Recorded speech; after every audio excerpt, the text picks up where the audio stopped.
Tahukah kalian, Sumatex Subur ini adalah perusahaan pengolahan bahan baku tekstil yang menjadi raksasa tekstil di Indonesia. Tidak sedikit kontribusi perusahaan ini bagi Indonesia, salah satunya menyerap 1.000 lapangan kerja dan penghasilan APBN terbesar di negeri ini.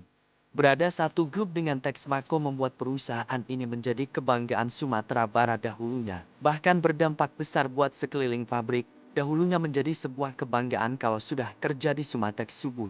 Namun di tahun 2003 Sumatex Subur dipaksa pilot karena induk perusahaan Texmaco mengalami kebangkrutan. Sejak saat itu pabrik ini kosong dalam kejayaannya. Uniknya di tahun 2023 masyarakat dikagetkan tiba-tiba gedung kantor terbakar dengan hebatnya. Sekarang lokasi pabrik seluas 12 hektar ini tidur panjang dengan kemegahannya. Rumornya lokasi ini akan diakuisisi Pemko Padang untuk fasilitas pendidikan.